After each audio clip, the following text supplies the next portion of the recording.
but it's for His glory that I say it. God bless you. Now, in the 13th chapter of Hebrews, I wish to read some scripture, because no service is complete without the reading of God's Word.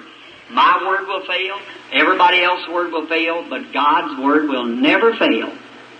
Hebrews 13:10 to 14. We have an altar whereof they which have no right to eat which serve the tabernacle. For the bodies of those beasts whose blood is brought into the sanctuary by the high priest for sin are burnt without the camp. Therefore Jesus also, that He might sanctify the people, with His own blood suffered without the gate. Let us go forth therefore unto Him without the camp, bearing His reproach. Here's my text. For here we have no continuing city, but we seek one to come. I imagine my voice has a little blast in there, and I'll get back. Can you hear all right up in the balcony, up in the second balcony, all right? What I wish to speak on is here we have no continuing city. To kind of back up and you pray with me. There's no one that I think of when Abraham left the city of Ur and the land of Chaldean, he was seeking a city whose builder and maker was God.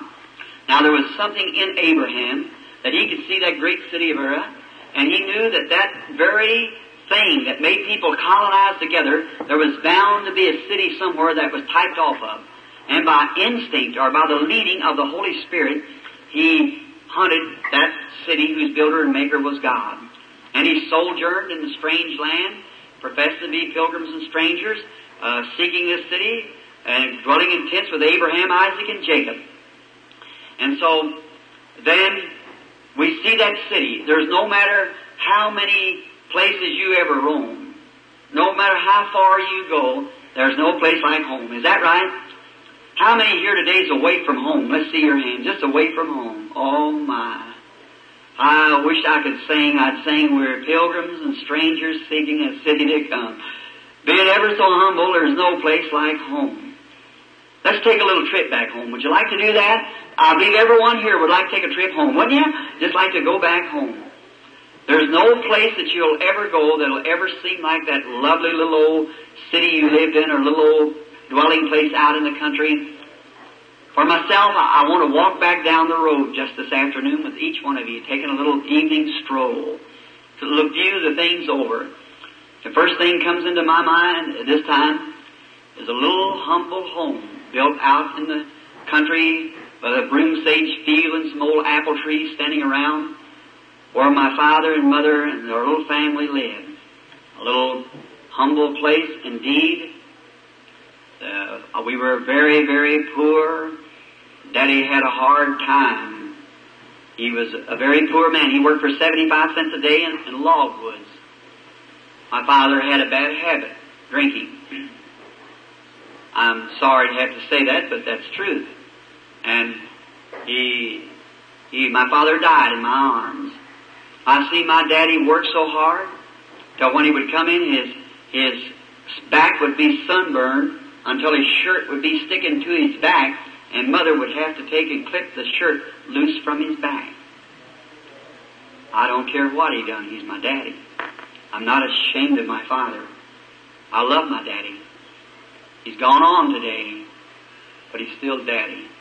And young people, remember, if you're fortunate enough today to have a daddy and a mother living, love them, honor them.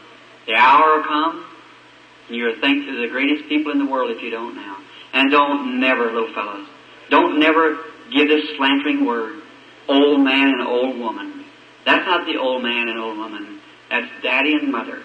And some of these days when they go out of the room, the casket of flowers, you hear them lower down in the ground, the pastor say, ashes to ashes and dust.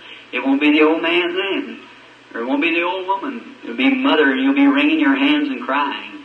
That's right. Now, while she's a living, give her flowers now, and give Dad his flowers. That's right now. And the best flower you can give him is obey him. And that's the first promise in the Bible, the first commandment of the promise. Honor thy father and mother, which may lengthen the days upon the earth that the Lord giveth thee. My daddy worked on a farm. I remember Mother, the furniture we had in the house was old hickory-bottom chairs. How many remembers the old hickory-bottom chairs wrapped? Well, I'm not the only country person in here, am I? And we had an old kerosene lamp with a big old hoot owl on the chimney. Remember that old owl? It used to be the one I had to clean it because my hand was so little. I could clean the chimney. And we had an old cook stove in the kitchen, and Pop would cut the wood, and we'd bring it in and lay it behind the stove, and us little kiddies would help him saw it up. And we had a table, and behind the table was a bench. Daddy took a piece off of a barn and made a bench that we little boys would go sit on there. We only had 3 chairs, and so we would get on. And I remember the cabin, the front part of it, it had a floor. It had a room in front and a little half room in the back. And we had one of those little old, we call them monkey stoves or laundry stoves, set up on a stump. And Mother cooked from there, and she'd holler, "Dinner's ready." And there's about 5 of we little Branhams. We'd run in there and wash our face and slick that hair down and jump up behind the table, and one great big old pot dinner cooked in an old 3-legged kettle. How many remembers them? Say, I just love to have a dinner out of one right now. And she'd take and get beef and make mulligan stew. How many knows what mulligan stew is? I'm not the only Irishman here then, am I? So they would put the mulligan stew in there, and we had, my plate was a tin plate. Frankly, it was a big bucket lid that turned over, so I'd get a good measure every time the cup went out and dipped out the mulligan stew, and we'd bake cornbread in a pan. How many remembers old cornbread baked in a pan? Cut it in the middle, put it on, and I sat next to Daddy because every person broke his own bread. And so when he come by, I'd break the corner off because it had more crust on it. It was good. And so I sure like that yet. Yes, sir, I sure do. I've eaten many good places. And some of the best places, I guess, in the nation, and minister friends of mine have taken me to dinner, which I'm very, very thankful.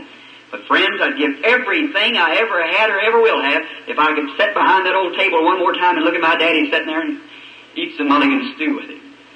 I'll never do it no more. That's right, it's done forever. Enjoy your childhood, young people. Love God. See all my brothers sit around there, the little healthy-looking things, some of them's in eternity. I can never do that no more, for here we have no continuing city, but we seek Him one to come.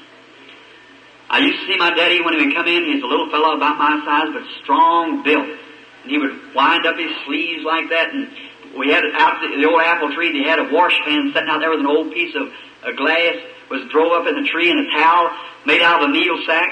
And we'd go out there and wash at this old bench, and then we'd clean up on the outside of the little bench around the tree. I'd see Daddy when he'd be combing his black wavy hair, and the muscles would just wad under his arm. I thought, ooh, my daddy will live to be 1,000 years old, I think. I admired my daddy. And I think how strong he is. I said, he'll live and live and live and live because he's so strong. He died at 52. For here we have no continuing city. Now I thought, oh, that house, how big. Beneath it was logs and a big kind of slab board on the outside. I thought, oh, how that house will stand for hundreds of years. Today there's a housing project there. Here we have no continuing city, but we're seeking one to come. That's right. I passed by just before coming here. I just felt a great swelling in my heart. Oh, God, how can this 20 years make such a difference in a place? But here we have no continuing city. We're seeking one to come. And I thought of Daddy and all. So I remember every Saturday night we'd go to town and pay the grocery bill. And every time we'd pay the grocery bill, Mr. Grower would give us, the groceryman, give us a little sack of candy. I think our grocery bill run to the extent of $3 a week. And my Dad only made about $4.50, so Mom would get some goods that my wife said here, I'm afraid to say what kind of goods that was, because I make a mistake on it every time. Anyhow, some kind of that little stuff, what they used to make shirts out of. And I remember one time at my church, I said, one of the worst I ever was gotten at my church, I was going to have a humble night on Wednesday night, and I said, and my choir was all sitting behind me, I said, and that's G-A-N-G, Gingham, that's right, it is, Gingham. And I said, and I was trying to think of that, and there's a little place down the road called Gingham Cottages. And I would try to think of that, and I said, I'm sure to make a mistake when I say that. So I had a little girl by the name of Irene Weishart sing in the choir. I said, now, Sister Wiseheart, when I back, if I forget about it, you tell me what that was. And so I didn't understand anything about goods like that. And I said, now, Wednesday night is humble night here at the tabernacle. I said, now, all you brothers, wear your work clothes, your overalls. I'm going to preach in my overalls. I said, you all come out with your overalls, and all you women wear your... I said, what? I backed back, and she said, get him. I said, your Greyhound dresses. Oh, my. That was about the worst I ever was gotten. And everybody started laughing at me, and I thought, well, I guess I done said it. So I said, ever what that goods is like on this little cottage down here. Then one night, I was run home, I was patrolling. I used to carry those great big old red handkerchiefs. When you hunt, you know you have to have a red handkerchief. And I carry one in my pocket, and one night I run in. We lived in a little 2-room cabin, and I run across the street real quick to church. I was late, and I run across the street real quick, you know, and I dressed in the room and changed clothes. And I was over there just preaching away, you know, and I got to perspiring. I reached back and got this handkerchief, you know, and I started shaking it like this. And I looked at that big old red handkerchief. I see my wife look at me, and I said, oh, well, I said, I'm afraid of them little ones, afraid I'd swallow her. And that was about a few of the worst I ever was gotten in church. But I remember Daddy would take us down on Saturday night and pay the grocery bill and get those little old sack of candy. And we had a little old Jersey wagon. You all call them out here buckboards, I believe, or whatever. And they put some straw in the back, and it'd be cold, and we'd wrap up in blankets and go down and be spitting snow, and they'd pay the grocery bill. All these little Irish sitting out there waiting, you know, for this candy to come.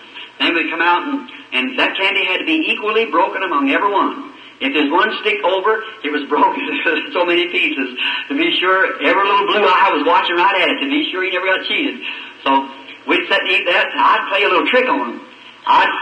We wouldn't eat it, couldn't chew it because it was too valuable. That old stick candy, we'd suck on it a little while and hold it, you know, wait a little while, rest up and suck on it again. Well, I remember I used to play a trick on them. I'd suck on my piece for a while and wrap it up in a piece of paper and put it in my pocket, and I'd have some for Monday. I'd suck on it again and tell all the boys, don't you wish you had some? And I'd just put that piece in the dirt and candy roll it. And they was good. Now, I guess I could go tomorrow and buy a whole box of chocolates, Hershey's, if I wanted to, but it would never taste like that. That's the real candy. And I remember those old days and how glorious they was, and how that going to school, when school days come along, we went to school, we didn't have any clothes to wear, hardly, just enough that we possibly legally could go. I remember going to school all winter long with one of Mom's shoes on and one of Pop's. That's right, we call it a boot and gagger. And I had one of Mom's shoes on this foot and Pop's. And this is awful to say, but it's the truth. It's the truth. I remember I didn't have any shirt to wear that winter, and Miss Watson, a rich lady, lives up the road from us, gave me a little coat that had a little eagle emblem on it, and I'd pull that coat up like this and go on to school. I remember sitting up there, it got kind of warm, you know, and the teacher said, William? I said, yes, ma'am. She said, aren't you warm? Better take off that coat. I couldn't take that coat off. I didn't have any shirt on. So I said, well, no, ma'am. I said, I'm just a little bit chilly. They had a great big old stove sitting over there. She said, you're taking a cold. You go over and set that stove. I sat there and the perspiration running down my face. She said, aren't you warm yet? I said, no, ma'am. I was plenty warm, but I couldn't take that coat off. I didn't have any shirt on. And so I remember that spring when I got my first shirt. I had a cousin, a girl, Lucille Hare, my father's sister's child. They come over to visit us, and when she left one of her dresses. And I cut the skirt part off and wore the top part as a shirt. I went to school and had this here little, what is that stuff that runs up and down, you know, like I had to put around the edges of garments? Rickety-rackety or whatever it is. I missed that. Rip-rap. And so we all over it, everywhere, rip-rap all over it. So that, down the hill we'd go, ribbity, ribbity, ribbity, ribbity. Well, we wasn't sliding like the rest of the boys, but we were sliding anyhow. We were getting there anyhow in this old dishpan. Well, that was all right. Some of the boys had slaves, you see. So, after a while, the bottom come out of it. So we had no more slave. We went out to the river, and I got me a big old log, put a wire on it, and pulled it up top of the hill. And we'd get on this log and ride. right down the hill. I never will forget an event taking place there. There's a boy named Lloyd Ford. Brother Graham, everywhere you're at, my associate pastor's here somewhere. Lloyd Ford, he got him a job. That was the time of the World's War. So he got him a job selling Pathfinders or something like that, magazines. And he got to wear one of them Boy Scout suits. And everything was a war, and then, an army, and oh, how I wanted to dress like a soldier. I'd see those soldiers come up from the quartermaster and go up the road, just at attention, walking. And at the school, we had an old sassafras pole there and raised the flag, and those soldiers come by with it, salute the flag. I thought, my heart just beat. When I get big enough, I'm going to join the army. I get plenty of clothes to wear, and if I can join the army. But when I got big enough, I was too scrawny yet to get in the army, and they wouldn't even take me. But somebody accepted me. That's right. I'm in the army today. You might not be able to see my uniform, but I know it's on anyhow. It's on the inside. I'm in the army of the Lord. And so in the war, I tried to volunteer and everything, but they didn't receive me. So they never even called me. They put me in a minister's class and just never even called me. I guess my education was too poor to be in class as a chaplain, and then being a minister, they didn't draft me. So there I was. I was left out, but somehow or another, my scrawny, uneducated and all, God sent out a recruit one day, and I answered it, and I'm in His army now, and I'm doing the best that I can to fight the greatest battle that's ever fought, a wage against sin and evil and for righteousness. And I remember I asked Lloyd, I said, Lloyd, will you give me that suit when you wear it out? He said, yes, I'll give it to you. And that was the longest lasting suit I ever seen. He wore that suit, looked like, I seen he, one time he came up missing it, and I said, Lloyd, what about that suit? He said, I'll see if I can find that, Billy. Looked all around. He said, no, sir. Mother patched Dad's clothes with it, and the dogs used it for a pallet, and they drug it away, and said, the only thing I got left is one legging. I said, bring me that. So his little old stave legging about like that, laced up on the side. So I took that legging, and I wore it around home, put it on. Look how good that looked, one legging. Thought, that felt good. I wanted to wear it to school, but I didn't know just how I was going to get to wear that legging to school. So I put it inside of my coat, and I was riding on that log one day, and I went down the hill, and I got up, and I said, I hurt my leg. I said, my stockings, in great big holes in them, and I said, I just hurt my leg so bad. I said, that just reminds me, I've got one of my Boy Scout leggings here in my coat. I put that legging on. I walked into school, kind of limping like, but getting everybody looking at that one leg. And so I had to go up to work the problems on the blackboard, and so that they wouldn't notice I just had on one legging, I stood sideways and put this legging on that side and stood like this and worked the problems like this. Look out and see if everybody was looking at me. That one legging on. Everybody got laughing at me. I got to crying, so she made me come down. But, I got a pair of leggings today that I'm not ashamed of. That's right. The gospel of Jesus Christ. And then, many great things happened in childhood back there that wouldn't have time to approach. One thing, not long ago, I was having a revival in Texas. I come home and wife, I, and the babies, we went up the road, and I just, so tired, I just felt like I'd drop. I just couldn't stand it. And on the road home, I was driving, and I'd go to sleep, and I'd drive about a couple of miles, and I'd stop. I'd try to sleep, and I'd wake up, and I'd drive a little farther, and I'd get sleepy, and just almost go off the road, and I'd stop. I thought, this is awful dangerous, but I must get home. And I would lay down in my car and try to sleep. I woke up after a while, and you know what had happened? I'd run off the road and was way out in a cow pasture holding my hand out and saying, Sister, believe it. That's all you have to do. You'll get healed if you believe it. Way out there in the pasture. Or run off the road and out through a field there and asleep. And the wife and I, there's a great crowd of people waiting there, so we got in the car and went up the road. I passed by the old schoolhouse. It's gone too, where we have no continuing city. And right across from there used to be Mr. Watson's chauffeur. Named Combs, they lived there. There's a pump that I wanted to drink out of. And I thought, just like David one time wanted to drink out of that well. And I went down there and began to pump the water, and the wife and baby's name was picking violets. I was leaning across the old fence and looked at the old hill there where the school used to be, and the old trees, the sugar maples where we used to tap them and suck the sap on them in the spring of the year, when it was coming up. And I thought, I could just imagine seeing all those little boys standing lined up there with their hands on one another's shoulders, tramping like this, and the flag up, and we were going in, the teacher with a great big long willow, make this line up just right, and I look up on the hill and see the old home where it used to be, and a housing project up there. Down here the old school was gone. My heart began to swell. I thought, here we have no continuing city, but we're seeking one to come. I remember the boys I said, let me think. Ralph Fields, where's he at? He's gone. Where's Howard Higdon? He's dead. Where's my brother? Gone. Here we have no... Where's Dad? Gone. Where's Charles? Gone. Where's Edward? Gone. I thought, oh God, and soon somebody looked at this ground and said, where's Bill? Gone. Here we have no continuing city. I began to think of it. My heart began to pound. I remember a little dirty trick that I done my brother there. Don't do anything wrong that you'll ever regret. I remember one day that Mama gave us some popcorn to take to school with us. We couldn't eat with the rest of the kids. We'd always run over the hill there and eat because the rest of the children could afford sandwiches. And we used to have a little jar. In there would be greens and a piece of cornbread laying on the side and 2 spoons and maybe a little jar full of stuff, you know, and we'd sit and both of us eat out of this jar with this spoon, eat our bread and pass it back and forth to one another. It was a shame before the children. And we'd run over the hill and eat behind the trees over there. I remember Mama getting us some popcorn around Christmas. We had a sack of it, we took it to school, left it in the cloakroom, and here's a little dirty trick that I did.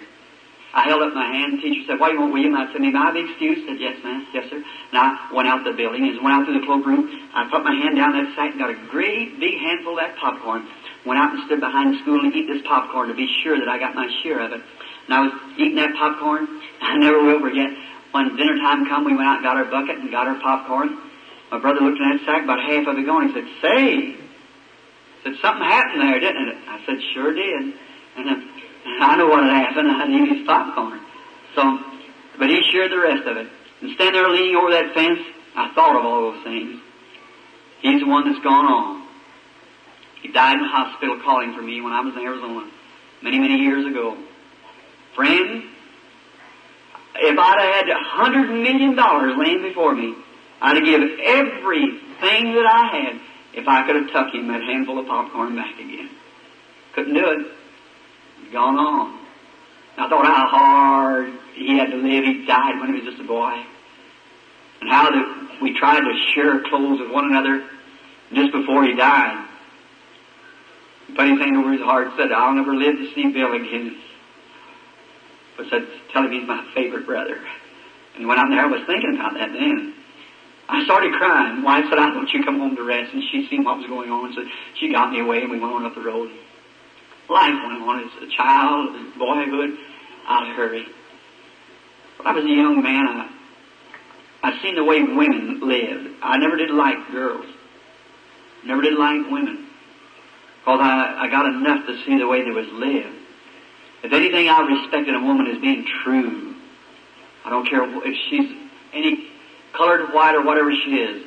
If she's a real lady, she deserves the highest of respects. God knows that. And I purposed in my heart when I was a little boy that I'd never have nothing to do with women. And I'd be a hunter all my life, and that's what I did. And I'd live in the woods, hunt all night, and that's where I learned God was by nature. I remember when I got to be about 17 or 18 then, as all boys, some boy friend of mine, his daddy had a car, James Poole, and he had a little girl he wanted me to meet, and you know how I seen that little girl, and I thought she's the prettiest little thing I ever seen.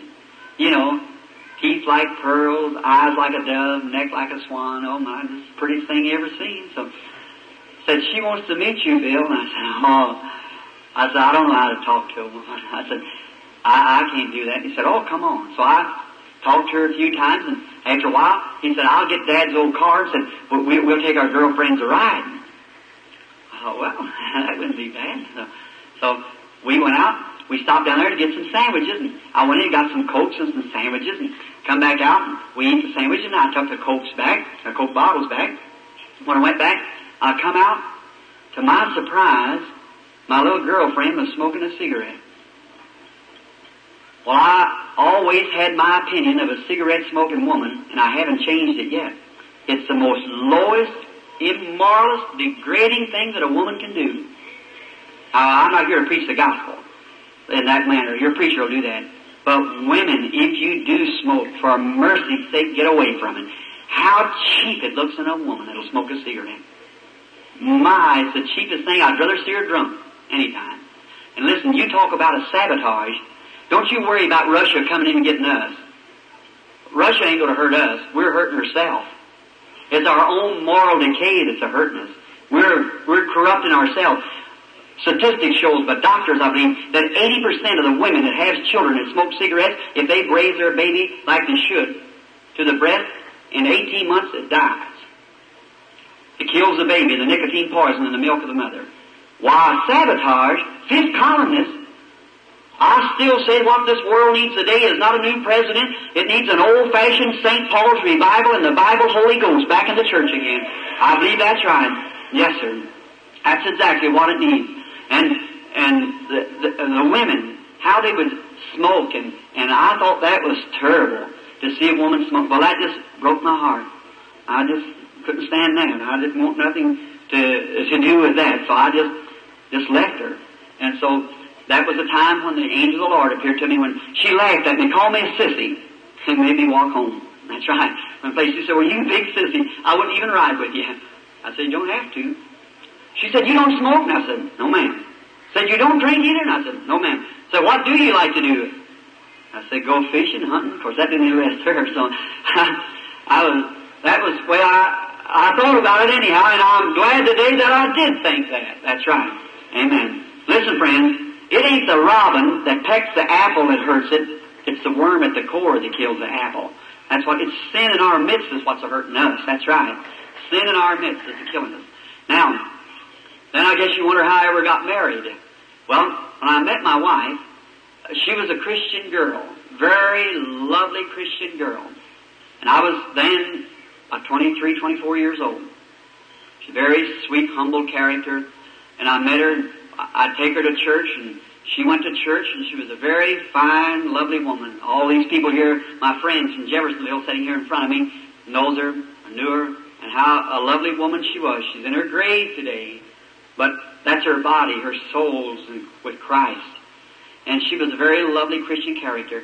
And I went with her a while, and she come from a good home. Her father, during the time of the Depression, as that was, he made about $600 a month. He was a Brotherhood organizer on the Pennsylvania Railroad. I made 20 cents an hour digging ditches. And so I couldn't marry the girl, I didn't think. And I thought, well, if I went with her any longer, I was taking up her time. She's too good a girl to let go. She'd make some man a good wife. So I had to either just let her go or ask her to marry me, and I didn't have nerve enough to do that. So I guess you wonder how I wrote her a letter and asked her if she'd marry me. And I said, well, now it wasn't dear miss, will you have me? It was a little bit what you call mushier than that. And I kind of talked to her, but I remember I thought I've got to do something because it's not right to take the girl's time. So I wrote her a letter, and I went to work that morning. I was working public service company, and I was very nervous about dropping it in the boxes on Monday morning. I dropped it in the box, and all day I thought about it. And I thought tonight, I'll hear from that tonight. Her mother will call me up and rake me over the coals. And I went on. That night it was all right, and I was to meet her Wednesday to take her over to the church. So I remember then come on towards Wednesday, and Wednesday night I was just nervous. I didn't know what to do. What am I going to do when I get up there? So I asked my mother, Has Hope called? No. You get any mail? No. Well, maybe it hung up and didn't even get out of the box. So I thought, something's happening here. So I went up and I blowed the horn outside. And so she come out. She said, come in. Going to get me in there where her mother is now. And then I'm really going to get it. So I said, are you about ready? She said, let's walk to church. Oh, my. So I said, all right. And I went in, and Miss Brownback looked at me and said, hello, Bill. And I said, how do you do? So I was as nervous as I could be. So I thought something's going to happen any time. You know how you feel when you're on them strings. So we went on out, went to church. Honest, I didn't even hear what Brother Davis said that night. He just preached away, and I didn't know what he said. I was scared something was going to happen. And I looked at her, and I thought, oh, my, isn't she pretty? She's going to tell me this is all of it, sure as the world, because I can just tell it. I said, I know she's going to tell me, stay home after tonight. So I had it all fixed up what she's going to tell me, and after church was over, we started walking back a pretty moonlight night. We was walking down the street, and I looked up to see the moon shining down through the bushes. Went on, I looked at her, and I thought, I hate for this to be the last night, but I guess this is it. And I walked on, and I said, how are you tonight? She said, just fine. How are you? I thought, hurry up, lady, tell me something before I faint. Don't get too close to home. We walked on a little farther, and I said, sure pretty nice. She said, yes, it is. I thought, well, hurry up, say something. Women can just keep you like that anyhow, under that suspense. And I walked on, I thought, well, getting pretty close to home. I said,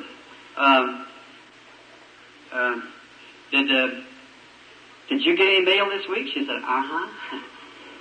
That was all. I said, did you get my letter? She said, uh-huh. My. I was certainly burning energy then. And I said, well, I said, did you read it? She said, uh-huh. My. I said, what'd you think of it? She said, it was all right.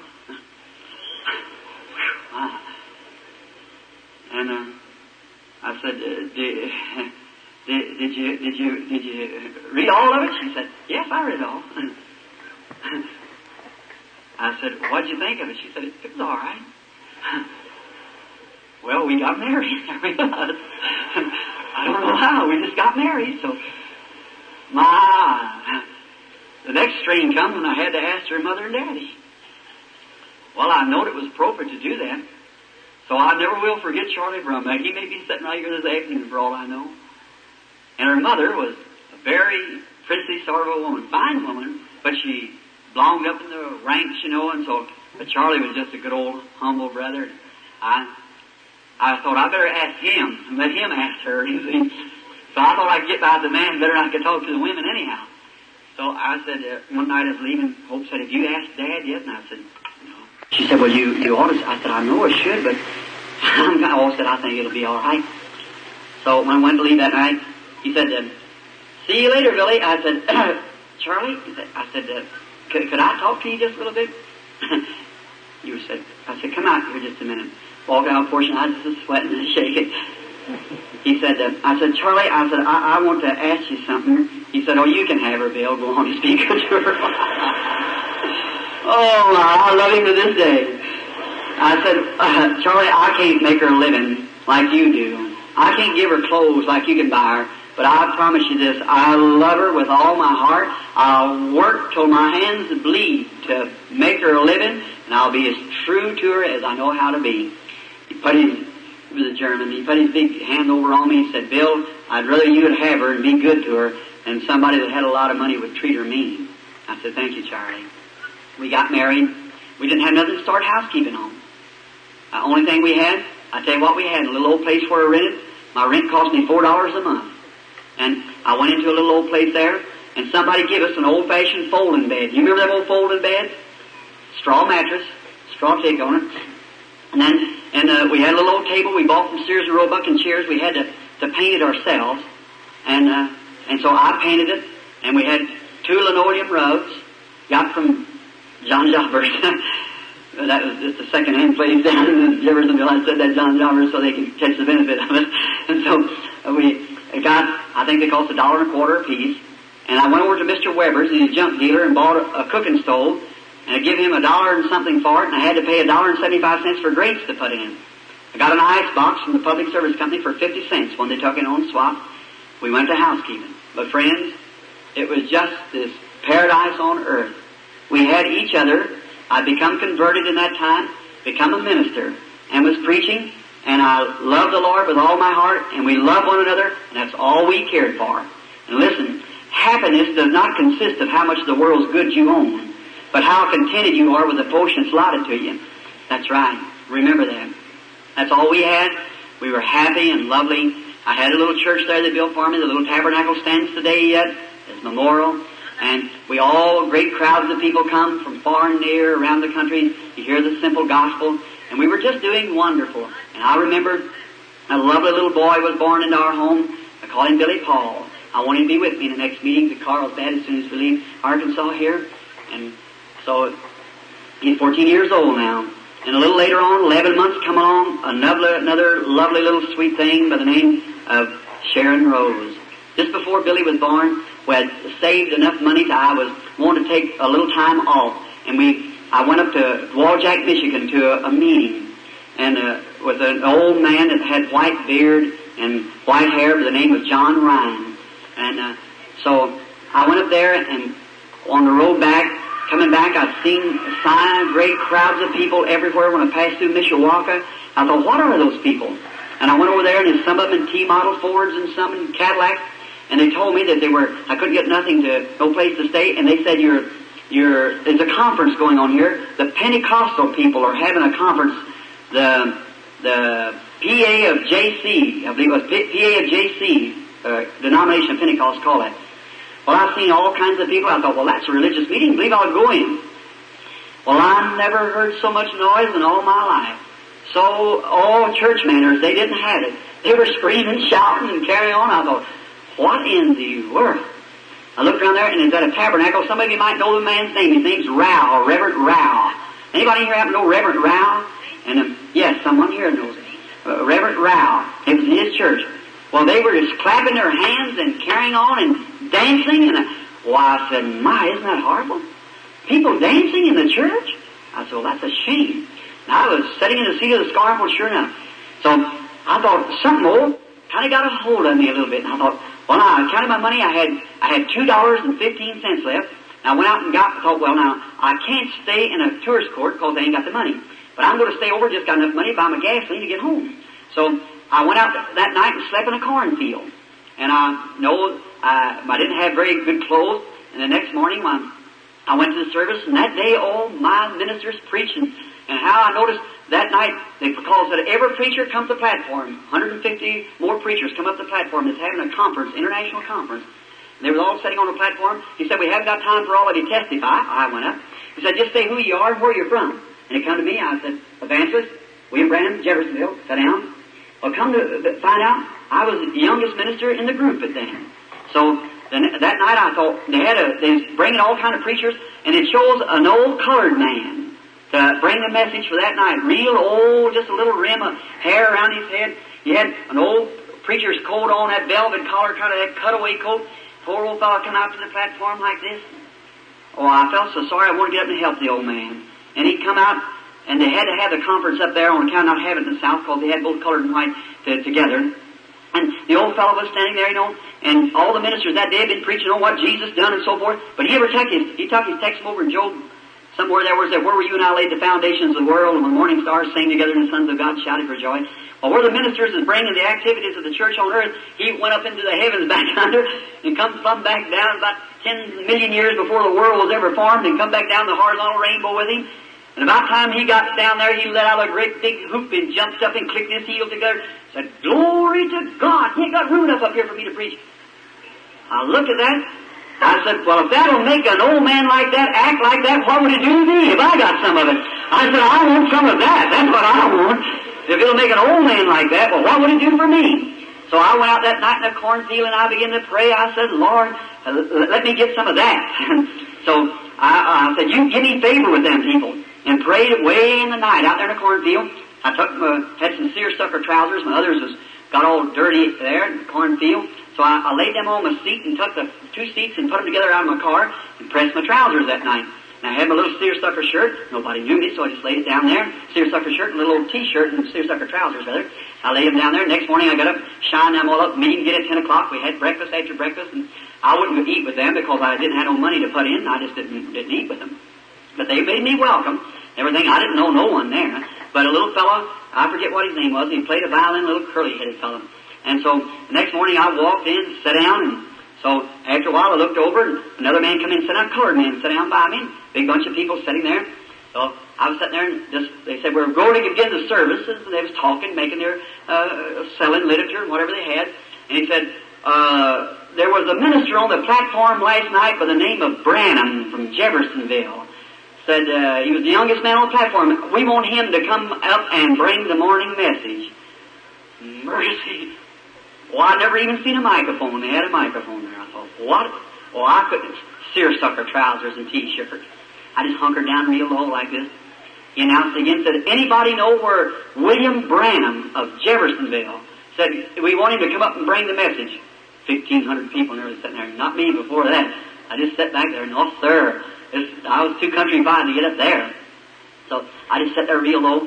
And so, and he announced it 2 or 3 times. Said, anybody on the outside, we're paging for William Branham. I thought, something told me, said, that's what you prayed for last night. If you want to get acquainted with them people, get up there. Lord, I can't do that.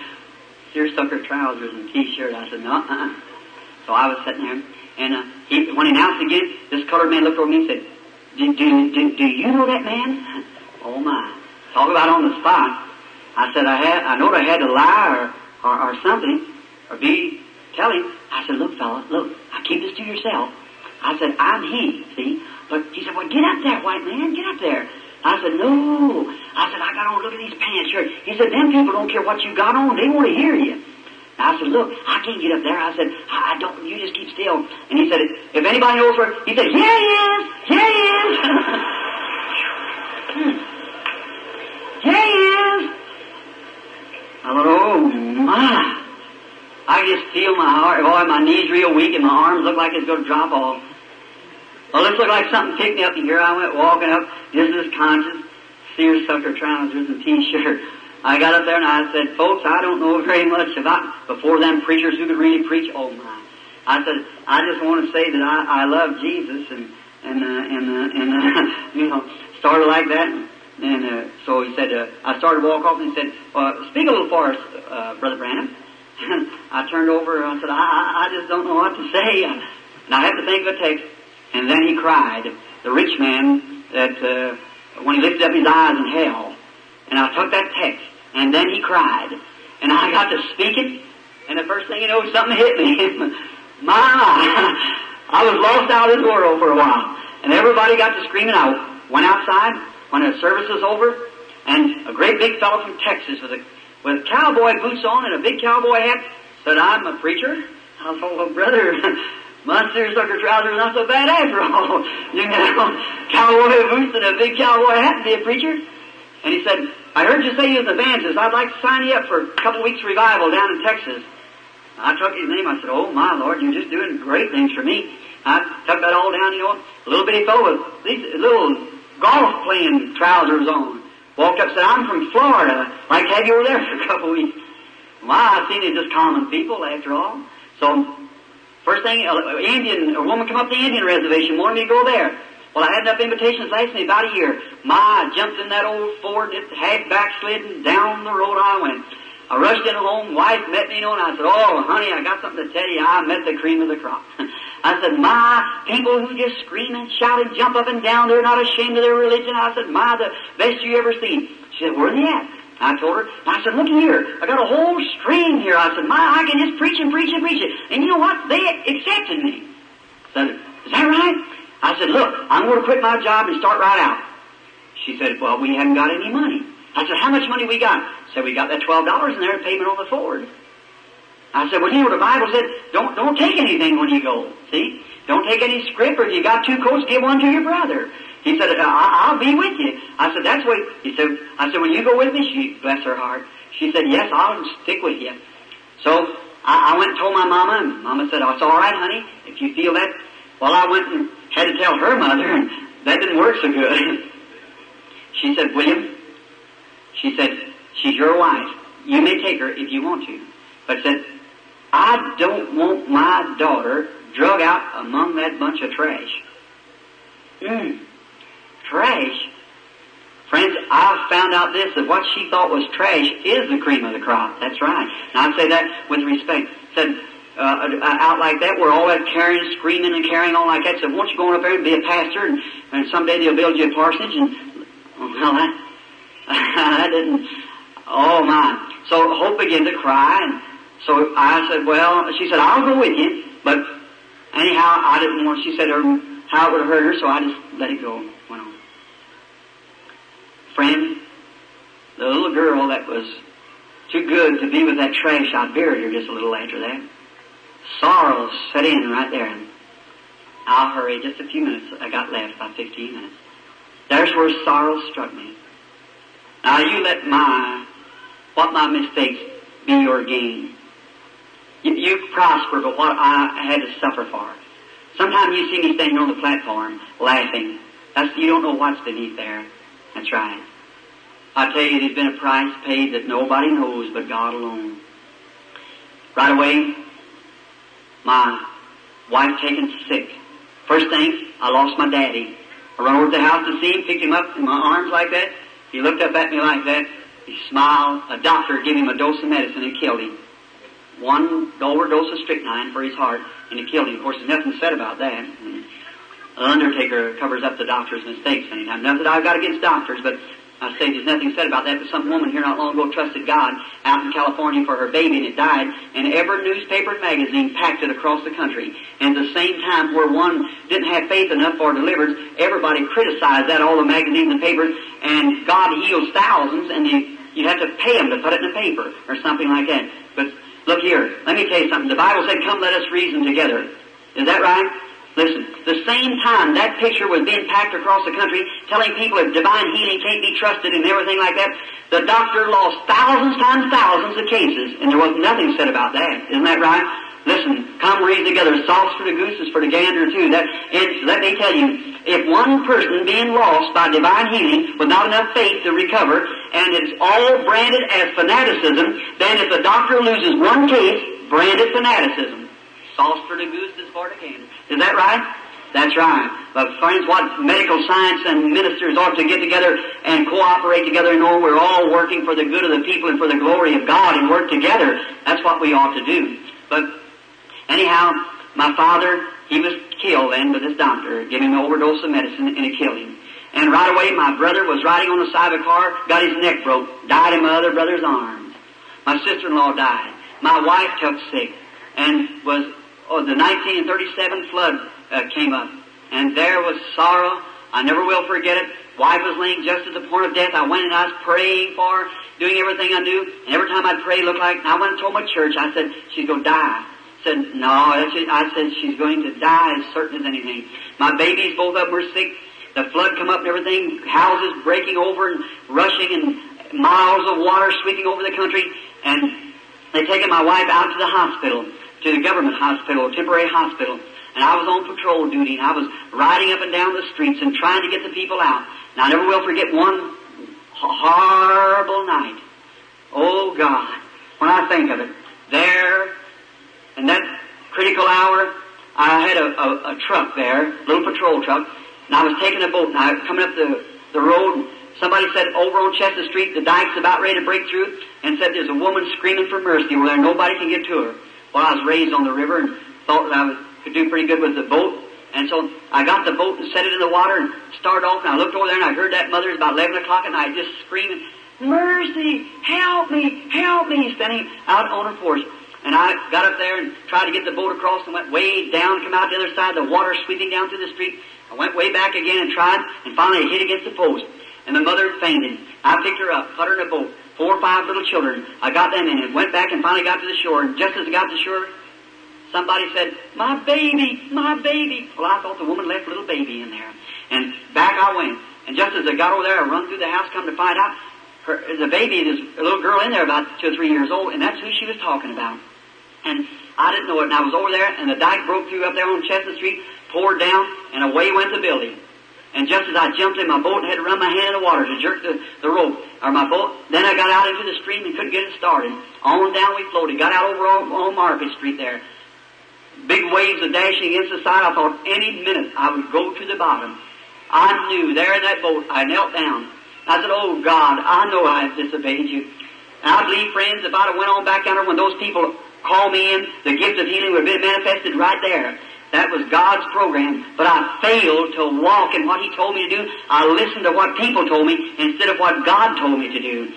Don't never do that. You follow what God tells you to do. And then sorrows is on. And I prayed, I said, oh God, I know I've disobeyed you. If you'll just help me, I don't want to die. I don't want to drown out here in this river. Please, God, let this motor start. Will you please? And I'd pull that string and the ice freezing and it'd chug a couple times and that boat ripping and jumping and dashing like that. Done got out into the main current.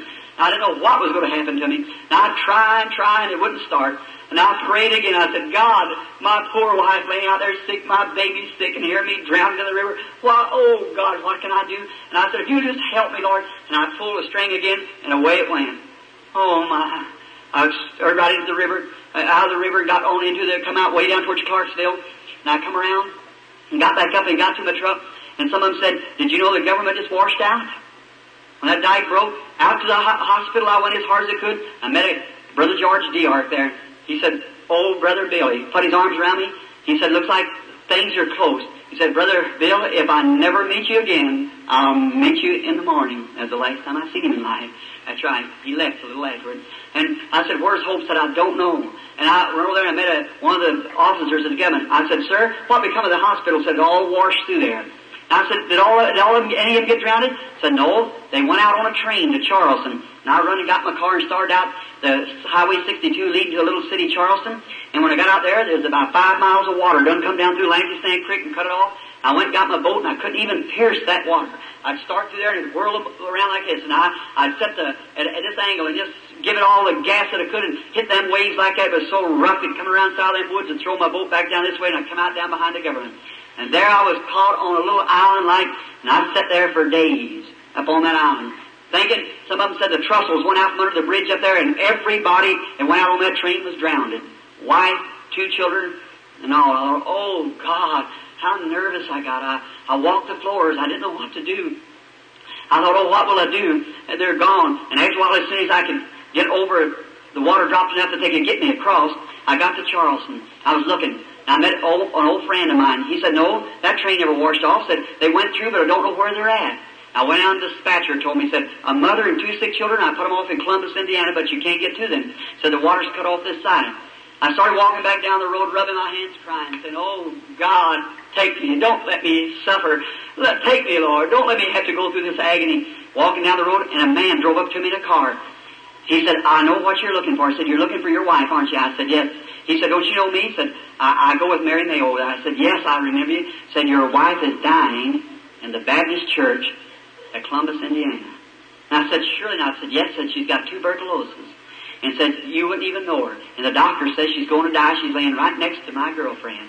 He said, I know how to get you there if you want to go. And I said, well, let's go, brother.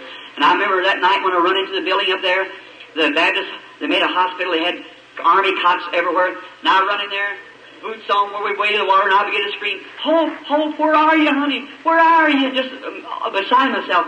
Directly I looked over there and I seen an old bony hand raised up. It was her. I run over real quick to her and grabbed her up in my arms. I said, is the children alive? She said, yes. She said, I look all hold on. I said, no, honey, you look good. I said, you're going to be all right. I felt somebody tap me on the back. And it looked like a doctor. He said, come here. He said, are you her husband? I said, yes. Are you Reverend Branham? I said, I am. He said, well, sir, I hate to break this news to you. He said, your wife's dying. So don't get her excited or anything. I said, Doctor Shirley. I said, yes. Said, she's going. And I said, oh, what is it? The doctor said, galloping tuberculosis. Said, she'll just die right away. He said, just make her feel good as you can. He said, and both of your babies are sick. I'm tending to them over here in another home. Well, I went back and told her, I said, honey, you look good. And a little doctor friend of mine, Dr. Sam Adair, there in Jeffersonville, as soon as he'd let me, I brought him back down home. And there, they lay there until the babies got well. The wife gradually went away. Finally, we got her in the hospital. I had doctors to come look at her. There wasn't nothing to be done. She took pneumothorax treatments and everything. Nothing could be done. And I remember standing there and they bore holes down through her side and put that tube in there and get claps one lung. Listen, if I had it, she'd hold my hand and cry and the tears rolled down her cheeks. She'd look at me, just suffering. Never done her a bit of good. If I had to go over it, never go through with it again. That's right. It's just holding my hand. But just to show you the way of a transgressor is hard. I never will forget, I was trying to work to get the bill paid off, and then one day I was out, and I heard a call come and said, if you want to see your wife alive, come at once. I rushed out to the hospital. I'll never forget it.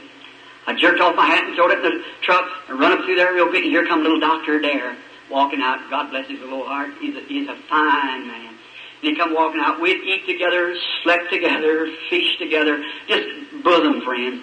And he come walking out, down through the hospital. And I seen him look at me, and I seen big tears drop off his cheeks, and he turned sideways. And I run into the room. I said, "What's the matter, Doc?" I said, "She ain't gone." I said, "I believe she is." I said, "Come go in with me, Doc." He said, "Bill, don't ask me to do that." I said, "Hope's like my sister." I said, I can't go in there. Don't ask me to. And the nurse come up and said, "Come, Brother Branham." I said, "Here, drink this little bit of medicine." I said, "No, I don't need it." He said, "Go ahead, Billy. That'll rest your nerves." I said, "I don't want it." I said, "No." He said, "Nurse, you go in with him." I said, "No, I don't want anyone. I'm going in myself. I'm going in." I said, "I love her, and I'm going in."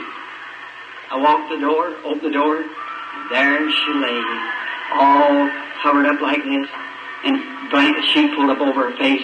I jerked the sheet down, and my heart just a breaking. I put my hand on her perspiration on her forehead kind of felt sticky. I said, Hope, honey." I said, "Speak to me once. Well, just speak one time, won't you?" I was shaking her. Friends, if I live 100 years, I'll never forget what happened. Those two big brown eyes looked up at me. She was so weak she couldn't say nothing. She was smiling. She took her finger and she motioned. And I got down and she said, "Oh, why did you call me, honey?" And I said, "Well, I said, "I don't know." She said, "Oh, I was in another land." She said, "It was so peaceful, I wasn't suffering." She said, "Great big birds like a great orient." And she said, "There was man dressed in white, one on each side, taking me to my home." Oh, friend, there's a land somewhere. I believe as she was dying, her eyes just opened up to see paradise beyond. She rallied for a little bit. The nurse come in and she said, "Nurse, come over." She said, "I hope when you get married you have a husband like mine." I said, "Oh, honey, I haven't done that." She said, "Oh, bless your heart." She patted me on the back. Nurse turned around and walked out crying. She said, "Bill, I want to tell you a few things, but I'm going, so don't cry." I said, "All right." She said, "Don't let my babies be pulled about from pillar to post." She said, "There's some things I got to confess to you." I said, "What is it?" She said, "You remember one time that you were going fishing, and I called you that night we was going to Fort Wayne for a meeting?" I said, "Yes." She said, "You went and got me some stockings?" I said, "Yes, I remembered it." She said, "Them was the wrong kind of stockings, honey. Them wasn't right." But what it was, I'd been fishing. I went up home, and we had to go to Fort Wayne. I was going to preach that night at Fort Wayne. Her father lived at Fort Wayne. So I was going up there to preach. And there's two different kinds of woman's socks that you buy. One's called, name them, somebody. It's chiffon, that's right. And what's the other kind? Rayon? So is it Raymond or Raymond? Rayon? Which is the best? Chiffon. Well, they cost 60-something cents then. And she was taking a bath, and she said, "Billy, you run down at Penny's and get me some socks." And I said, "All right." And I was going down the street, and she said, "Now, remember, I didn't know about women's clothes." And she was saying, "Get chiffon." I was going down the street saying, "Chiffon, chiffon, chiffon, chiffon, chiffon." Somebody said, "Hello, Brother Branham." I said, "Hello, chiffon, chiffon, chiffon, chiffon, chiffon, chiffon." And I met Orville Spahn down there, and he said, "Billy, Perch is biting over on about that." Oh, I said, I got talking to him, and I forgot about what she said. Well, I wasn't going to Penny's because I didn't know nobody there, but I used to have a little friend that come to my church by the name of Thelma Ford. She worked in a 10-cent store, and I know they sold them over there, and I went over, and Thelma come up and said, "What do you want, Billy?" I said, "I want some socks for Hope." Said, "Now, Hope don't wear socks." I said, "She sure does." They said, "She wears stockings." I said, "That's right. That's right." I thought, "Oh, I've shown my ignorance already." And she said, "What kind do you want?" I said, "What kind you got?" She said, "I got chiffon and what's it? Rayon's the cheap ones?" She said, "I got rayon." I said, "That's what I want. That's what I want." She said, "Hope want rayon?" All sounded like rayon, chiffon. I didn't know the difference. She said, "Yes." And so she got them and put them in the sack. And I said, "I want the full style." You know, that thing's got a little thing behind them, you know, I don't know. You know, I said the full style. Fashion, full fashion, that's what it was. And I said, "That's the kind that I want." And she got them ready for me. She put them in a sack. It was only about 29 cents. And I said, "Well, give me 2 pair of them." And she said, Are you sure that?" I said, "That's what she wanted." And so I went back. And of course, you know how you men like to pop off to your women. And I said, "Looky here." I said, "I'm Abraham's son. I'm a little Yiddish. You go to the river shopping. I'll buy 2 pair of stockings. What you can buy one, have money left." I said, I'm Abraham's son. I know how to do it. You see, going on like that. God bless her heart. She's in her grave tonight and probably snow over it. But not altogether there. I still think of her. That's right. And she gone on. And there, when she said, I thought funny when she got to Fort Wayne, she wanted another pair of stockings. But she was lady enough not to say it. And she told me, she said, Billy, I give them to your mother. They was for an older woman than me. And I said, well, God bless you, honey. I didn't know that. I said, that was all right. She said, you remember that time you wanted to go hunting so bad and we was in Louisville, you seen that little 22 rifle that you wanted, and it cost $3 and something to pay down on it, and you didn't have the money to pay on it? It's been about 2 years ago.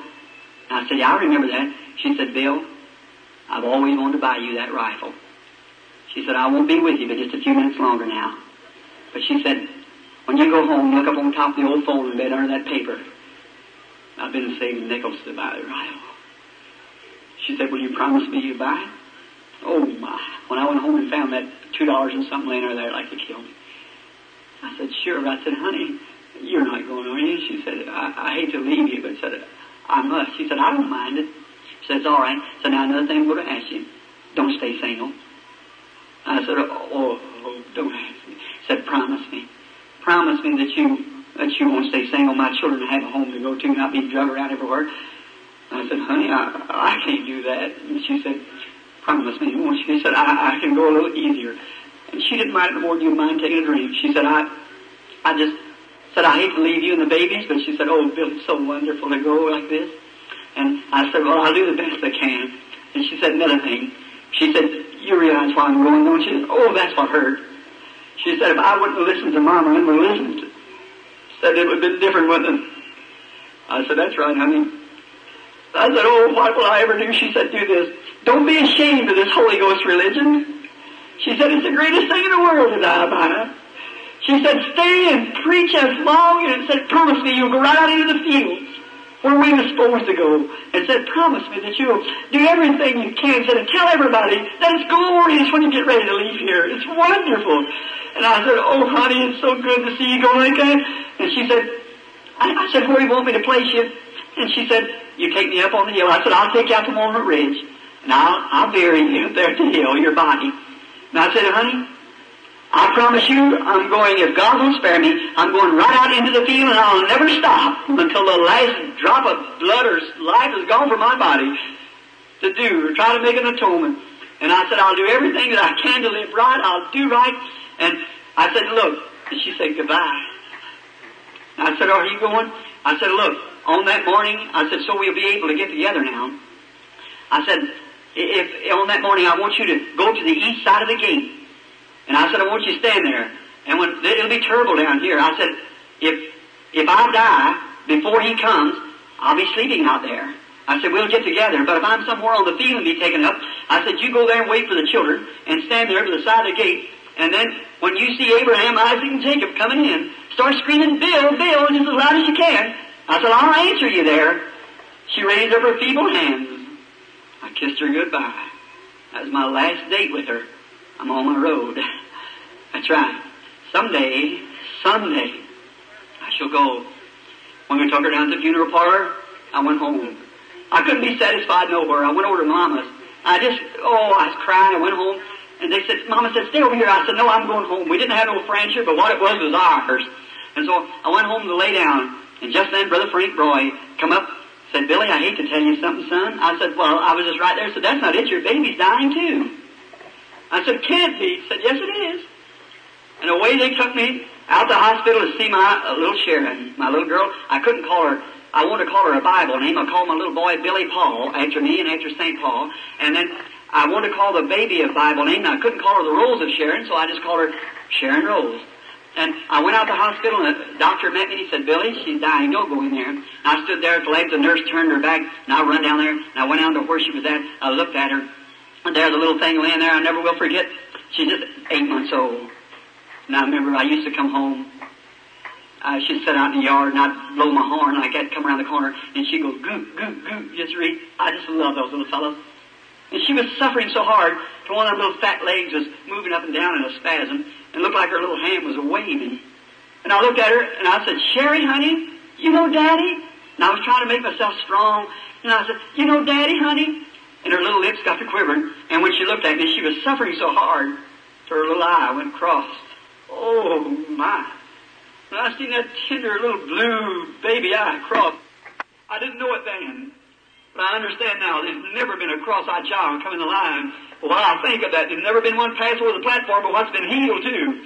I didn't know the crushing had to bring it forth, but I never think of it to see that.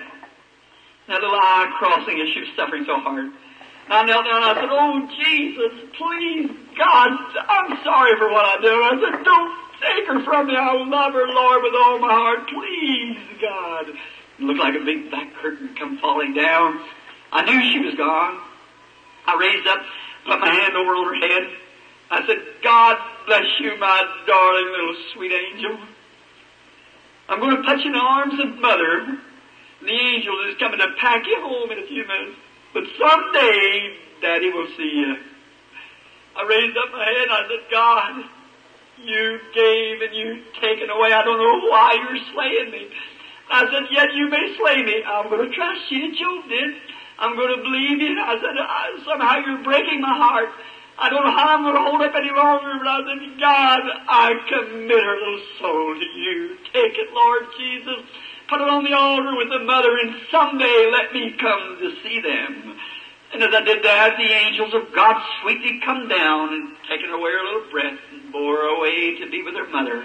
I placed her on the mother, put them down beneath the ground. When I stood there, Brother Smith, the Methodist preacher, a friend of mine, he got some clods in his hand, walked over there, and I was standing there. He put his arm around me and said, Billy, brace up, honey boy. I said, oh, Brother Smith, my soul is good. I don't know what to do. And I heard him say, with them old clods dropping up on the little casket, said, ashes to ashes, dust to dust, earth to earth. Oh, God, what can I do? Sound like the wind blowed down through the pine trees. It sounded like I heard a song saying, there's a land beyond the river that we call the sweet forever, and we only reach that shore by faith degree. One by one we gain the portal there to dwell with the immortal. Someday they'll ring the golden bells for you and me. I turned from the grave, broken hearted, went home. I couldn't rest. Days passed. I could give up my wife, but that baby, it was a choice in my heart. I didn't know what to do. Little sweet girl. And then I thought, oh, what will I do quickly now? One day, I was working for the public service. I climbed up a pole early one morning to take off a pole meter. I was standing there and I was singing, on the hill far away stood an old rugged cross. I happened to look at the sun come up, me hanging there on that pole working on these cross arms. Looked out on the side, and there looked like my figure wiggling on that, looked like a cross out there. I thought, oh, Christ of God, yes, it was my sins nailed you there. I'm sorry for what I done. Oh, I said, God, how could you ever put up with a person like me? You broke my heart, you ground me down, but what can I do? And I got real nervous. I had on a pair of rubber gloves, that you lineman knows, Testford 2300, running right by me around the primary. I thought, looky here, I can lay my hand on that primary, and in 1 minute's time I'll be with Sharon. I jerked my glove off. I said, God, I've lost my mind or something. I said, Sherry, honey, I can't stand it no longer. Daddy's coming to be home with you. I said, look at them 2300 running there, break every bone in your body, electric. I said, our Father who art in heaven, hallowed be thy name. And the first thing you know, I was sitting down on the ground. I don't know. I believe if that gift had been foreordained, that had been the end of your Brother Branham right there. But God had something else to do. He had to grind that heart out and let me know that He's the one who rules and reigns. I went home. I couldn't stand it. Couldn't work. Went over to Mama. Mama said, honey, come in. Let me make you quiet. I said, I'm going home. I went home. It was kind of cool weather. I took the mail out of the box and went around. I was trying to batch. We didn't have much in our house. I had an old cot sitting back there. But she'd lived there with me. We'd been together. That had been our home. And no matter how little it was, it belonged to her and I. It was us. The whole thing would have been $3 for the furniture. But it belonged to her and I. It was worth as much as any of the good homes there is in the world. Because it was ours.